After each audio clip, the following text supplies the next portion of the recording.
नमस्कार दोस्तों, स्वागत है आपका हमारे YouTube चैनल में। आज के इस वीडियो में हम श्रीमद् भागवत महापुराण की कथा अध्याय 25 का पाठ करेंगे। अध्याय 25 में हम पूर्व जन्मोपाख्यान का प्रारंभ के बारे में जानेंगे। तो आइए पाठ शुरू करते हैं। श्री मैत्री जी कहते हैं, विदुर जी, इस प्रकार भगवान शंकर ने प्रचेताओं को उपदेश दिया। फिर प्रचेताओं ने शंकर जी की बड़े भक्ति भाव से पूजा की। इसके पश्चात वे उन राजकुमारों के सामने ही अंतर्धान हो गए। सब के सब प्रचेता जल में खड़े रहकर भगवान रुद्र के बताए स्रोत का जप करते हुए 10,000 वर्ष तक तपस्या करते रहे।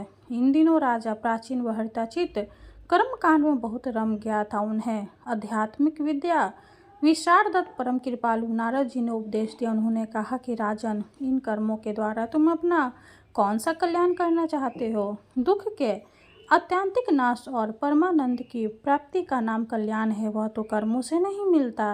राजा ने कहा, महाभाग नारद जी, मेरी बुद्धि कर्म में फंसी हुई है, इसलिए मुझे परम कल्याण का कोई पता नहीं है। आप मुझे विशुद्ध ज्ञान का उपदेश दीजिए, जिससे मैं इस कर्म बंध से छूट जाऊं। जो पुरुष कपट धर्म में गृहस्थ आश्रम में ही रहता है, पुत्र स्त्री और धन को ही परम पुरुषार्थ मानता है, वह अज्ञान व संसार में ही भटकता रहने के कारण उस परम कल्याण को प्राप्त नहीं कर सकता। श्री नारद जी ने कहा, देखो देखो राजन, तुमने यज्ञ में निर्दयता पूर्वक जिन हजारों पशुओं की बलि दी है, उन्हें आकाश में देखो। यह सब तुम्हारे द्वारा प्राप्त हुई पीड़ाओं को याद करते हुए बदला लेने के लिए तुम्हारी बाट देख रहे हैं। जब तुम मरकर परम लोक में जाओगे, तब ये अत्यंत क्रोध में भरकर तुम्हें अपने लोहे के सींगों से छेदेंगे। अच्छा, इस विषय में तुम्हें एक प्राचीन उपज्ञान सुनाता हूँ। वह राजन पुरमजन का चरित्र है, उसे तुम मुझसे सावधान होकर सुनो। राजन, पूर्व काल में पुरजन नामक एक बड़ा यशस्वी राजा था। उसकी अभिज्ञात नामक एक मित्र था। कोई भी उसकी चेष्टाओं को समझ नहीं सकता था।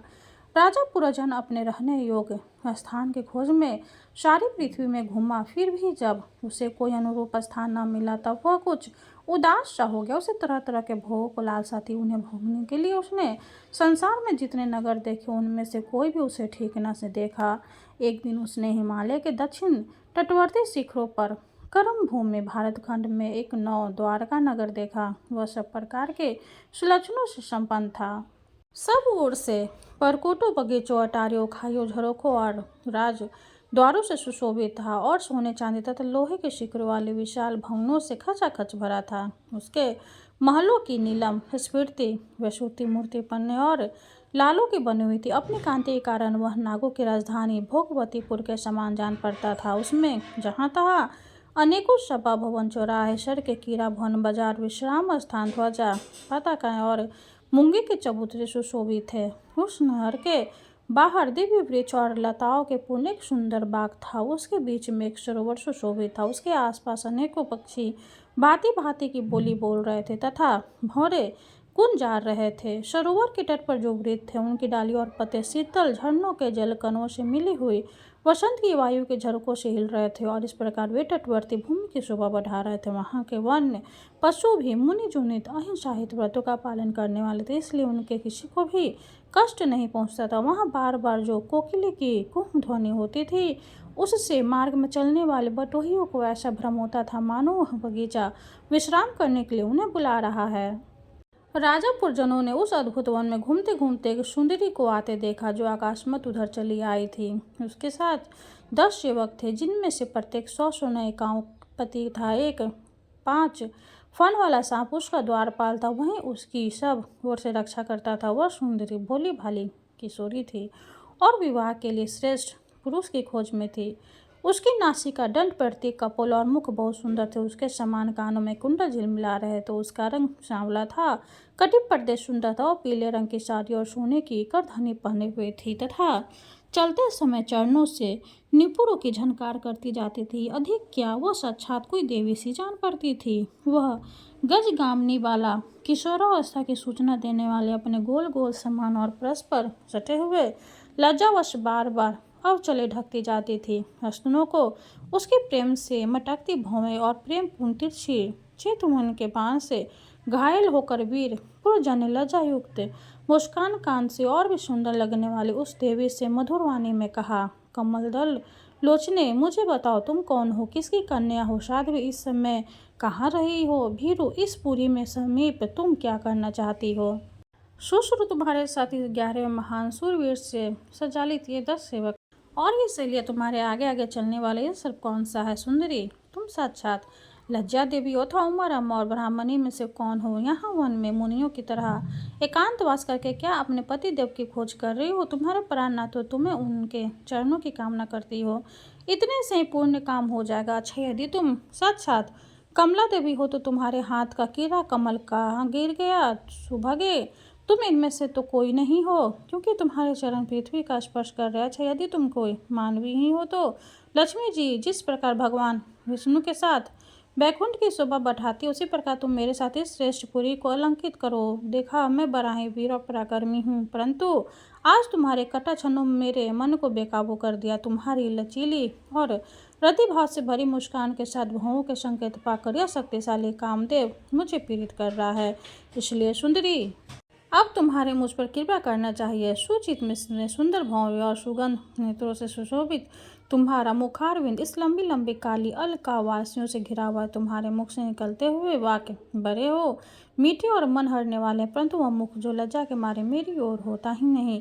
जरा ऊंचा करके अपने उस सुंदर मुख राज से मुझे दर्शन तो कराओ। श्री नारद जी ने कहा, वीरवर, जब राजा पुरख ने अधीर से होकर इस प्रकार याचना की, तब उस वाला ने भी हंसते हुए उसका अनुमोदन किया। वह भी राजा को देखकर मोहित हो चुकी थी। वह कहने लगी, नरश्रेष्ठ, हमें अपने उत्पन्न करने वाला ठीक ठीक पता नहीं है और न हम अपने या किसी दूसरे के नाम या गोत्र ही जानती हैं। वीरवर, आज हम सब इन पूरी में हैं, इसके सिवा मैं और कुछ नहीं जानती। मुझे इसका भी पता नहीं कि हमारे रहने के लिए पूरी किसने बनाई है। प्रियवर, यह पुरुष मेरे शक और स्त्रियाँ मेरी सहेलियाँ हैं, तथा जिस समय मैं सो जाती हूँ यह सर्प जागता हुआ इस पूरी की रक्षा करता रहता है। शत्रु दमन, आप यहाँ पधारे, यह मेरे लिए सौभाग्य की बात है। आपका मंगल हो। आपको विषय भोगों की इच्छा है, इसकी पूर्ति के लिए मैं अपने साथियों सहित सभी प्रकार के भोग प्रस्तुत करती रहूंगी। प्रभु, इस 9 द्वारों वाली पुरी में मैं प्रस्तुत किए हुए इच्छित भोगों को भोगते हुए आप सैकड़ों वर्षों तक निवास कीजिए। भला आपको छोड़कर मैं और किसके साथ रमन करूंगी। दूसरे लोग तो न रति सुख को जानते हैं, न विहित भोगों को ही भोगते, न पर लोग कहीं विचार करते और न कल क्या होगा इसका ही ध्यान रखते हैं। तो पशु तुल्य है। अहो, इस लोक में गृहस्थ आश्रम में ही धर्म, अर्थ, काम, संतान, सुख, मोक्ष, यश और स्वर्ग आदि दिव्य लोगों की प्राप्ति हो सकती है। संसार त्यागी यति जन तो इस सब की कल्याण भी नहीं कर सकते। महापुरुषों का कथन है कि इस लोक में पितर, देव, ऋषि, मनुष्य तथा संपूर्ण प्राणियों के और अपने ही कल्याण का आश्रय एकमात्र गृहस्थ आश्रम ही है। वीर शिरोमणे, लोक में मेरी जैसी कौन स्त्री होगी जो स्वयं प्राप्त हुए आप जैसे सुप्रसिद्ध, उदार चरित्र और सुंदर पति को वर्ण कर सकेगी। महाभागो, इस पृथ्वी पर आपकी सांप जैसी गोलाकार सुकोमल भुजाओं तथा स्थान पाने के लिए किन कामनी का चित्त न ललचेगा। आप तो अपनी मधुर मुस्कानमय करुणापूर्ण दृष्टि से हम जैसी अनाथाओं के मानसिक संतों का शांत करने के लिए ही पृथ्वी पर विचर रहे हैं।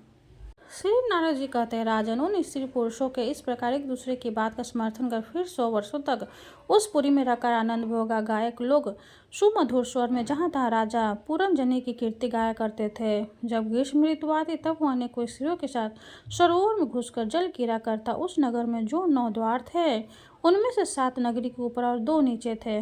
उस नगर का जो कोई राजा होता उसके पृथक पृथक देशों में जाने के लिए द्वार बनाए गए थे। राजन, इनमें से 5 पूर्व, 1 दक्षिण, 1 उत्तर और 2 पश्चिम की ओर थे। उनके नामों का वर्णन करता हूँ। पूर्व की ओर अघोता और अविमूर्खी नामों 2 द्वार एक ही जगह बनाए गए थे। उनमें होकर राजा पुरजन अपने मित्र हुमान के साथ विभाजित नामक देश को जाया करता था। इस प्रकार उस और नलनी और नन्नी नाम के 2 द्वार और भी एक ही जगह बनाए गए थे। उनसे होकर वह अवधूत के साथ सौरभ नामक देश को जाता था। पूर्व दिशा की ओर मुख्य नामक जो 5वां द्वार था, उसमें होकर वह रसज्ञ और विपन्न के साथ क्रमशः बहुदन और आपन नाम के देशों का जाता था। पुरी के दक्षिण की ओर जो पितुह नामक द्वार था, उसमें होकर राजा पूर्व जन सूत्रधर के साथ दक्षिण पश्चिम देश को जाता था। उत्तर की ओर जो देवो नामक द्वार था उसमें सूत्रधर के ही साथ वो उच्चर पांचाल देश को जाता था। पश्चिम दिशा में आश्री नाम का दरवाजा था, उसमें होकर वह दुर्मुख के साथ ग्रामक देश को जाता था तथा निशित नामक जो दूसरा पश्चिम द्वार था उससे लुप्त के साथ वह वैशक नाम के देश को जाता था। इस नगर के निवासियों में निवार्क और पिष्कित ये दो नागरिक अंधे थे। राजा पुरोजन आंख वाले नागरिकों का अधिपति होकर भी इन्हीं की सहायता से जहां तहां जाता और सब प्रकार के कार्य करता था। जब कभी अपने प्रधान सेवक विसुचि के साथ अंतःपुर में जाता था उसे स्त्री और पुत्रों के कारण होने वाले मोह, प्रसन्नता एवं हर्ष आदि विकारकों का अनुभव होता। उसका चित्त तरह तरह के कर्मों में फंसा हुआ था और काम परवश होने के कारण वह मूढ़ रमणी के द्वारा ठगा गया था। उसकी रानी जो जो काम करती थी वही वह भी करने लगता था। वह जब मदपान करती तो वह भी मदिरा पीता और मद से उन्मत्त हो जाता। जब वह भोजन करती तब आप भी भोजन करने लगता और जब कुछ चबाती तब आप भी वही वस्तु चबाने लगता था। रोने पर रोने लगता, हंसने पर हंसने लगता और बोलने पर बोलने लगता। वह दौड़ती तो आप भी दौड़ने लगता, खड़ी होती तो आप भी खड़ी हो जाता, सोती तो आप भी उसी के साथ सो जाता और बैठती तो आप भी बैठ जाता। कभी वह सुनने लगती तो आप भी सुनने लगता, देखते तो देखने लगता, सूंघती तो सूंघने लगता और किसी चीज़ को छूती तो आप भी छूने लगता। कभी उसकी पीढ़िया शोकाकुल होती तो आप भी अत्यंत दिन के समान व्याकुल हो जाता। जब वो प्रसन्न होती आप भी प्रसन्न हो जाता और उसके आनंदित होने पर आप भी आनंदित हो जाता। इस प्रकार राजा पुरोजन अपनी सुंदरी रानी के द्वारा ठगा गया। सारा प्रकृति वर्ग परिकर ही उसको धोखा देने लगा। वह मूर्ख विवश होकर इच्छा न होने पर भी खेलने के लिए घर पर पाले हुए बंदर के समान अनुकरण करता रहा। इसी प्रकार 25वां अध्याय समाप्त हुआ। हरे कृष्णा। अब हम शिव जी की आरती करेंगे। ओम जय शिव ओमकारा, स्वामी जय शिव ओमकारा, ब्रह्मा विष्णु सदाशिव अर्धांगिनी धारा। ओम जय शिव ओमकारा, स्वामी जय शिव ओमकारा, एकानन चतुरानन पंचानन राजय, हंसानन गरुड़ासन विश्ववाहन साजय। ओम जय शिव ओमकारा, स्वामी जय शिव ओमकारा, दो भुज चार चतुर भुज दस भुज अति सोहे, त्रिगुण रूपिणी रखते त्रिभुवन जन मोहे। ओम जय शिव ओमकारा, अक्षमाला वनमाला मुंडमाला धारी, त्रिपुरारी कनसारी करिमाला धारी। ओम जय शिव ओमकारा, श्वेतांबर पीतांबर बाघंबर अंगे, शनकादिक गरुनादिक भूतादिक संगे। ओम जय शिव ओमकारा, गढ़ के मध्य कमंडलो चक्र त्रिशूलधारी, सुखकारी दुखहारी जग पालनकारी। ओम जय शिव ओमकारा, ब्रह्मा विष्णु सदाशिव जानते अविवेका, मधु कैटभ दो मारे सूर्य भयहीन करे।